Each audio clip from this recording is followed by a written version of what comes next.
know each other, which most you do anyway. Okay, this is a good example of social media explained using donuts. Twitter, I'm eating a donut, hashtag, that's a hashtag. That's how Twitter actually sort of recognises the topic you're talking about. It uses hashtags, which of course is a word with a hash in front of it. Facebook, I like donuts. Just referring to the fact that Facebook has a liking mechanism, which allows you to kind of like things. So I guess Facebook is generally, there are different kind of reasons why we use different kind of things. Foursquare, not very popular in Australia. It's kicked off really, really quickly and then sort of died down. It's got this sort of small, passionate following, but no one really uses it. There's now a thing called Facebook check-ins, which is more common, which is the same thing as Foursquare, which is reasonably common, especially around venues where people might go for entertainment things. Instagram, here's a vintage photo of my donut. Like Instagram is, there's a cliche that Instagram is kind of people taking photos of their lunch, and it's kind of true. It is people taking photos of their lunch. If you do anything creative or anything visual, Instagram is an amazingly good medium to kind of sort of show what you do. And I think everybody in this room is actually, I would classify as creative, so it's probably a very relevant thing to get into. Instagram also uses hashtags, the same as Twitter, which I'll get into later. YouTube, here I am eating a donut, obviously video. LinkedIn, my skills include donut eating. LinkedIn, of course, is the business of Facebook. It's basically Facebook for business people. It's the corporate kind of, white collar version of Facebook. Pinterest, which is basically a pinboard of kind of images that you like. Again, that's really for visual people. I won't be going into that tonight. Last.fm, that's probably not relevant, that's a music network. But Google Plus, it mentions here, which is the punchline to this whole kind of image.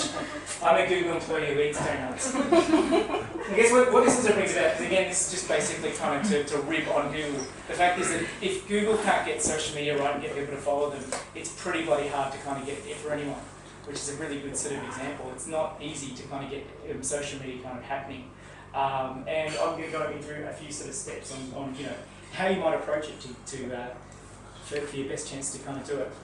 I guess part of the reason why I do this talk, it's kind of weird in a way, because I strongly believe there's no such thing as a social media expert. Like I work in advertising and I see lots of people come and say they're social media experts, but you can't be an expert at it because it's almost like a playhead on a timeline that's constantly moving.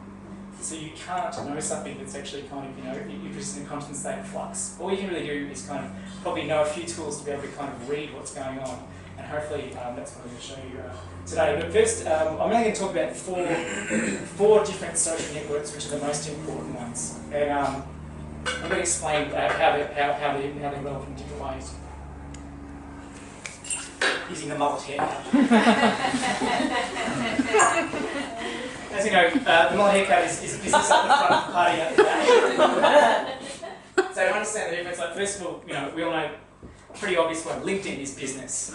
Okay, it's everyone you've worked with, it's everyone they've worked with all together, all sort of connected through the relevance of kind of your industry and sort of where you've worked.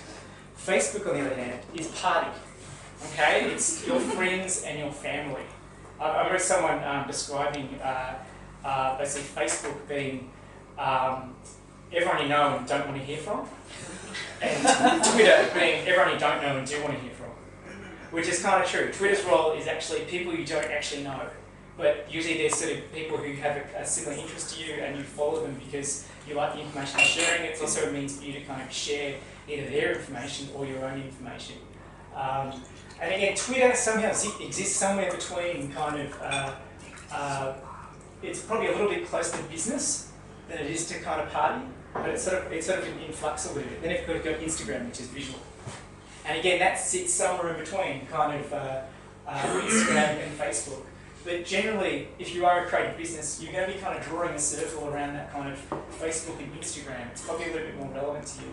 If you deal in a kind of corporate world, like for instance, I generally work for kind of corporate companies from an advertising agency, so I'm a little bit more active kind of in the top space between between LinkedIn and Twitter.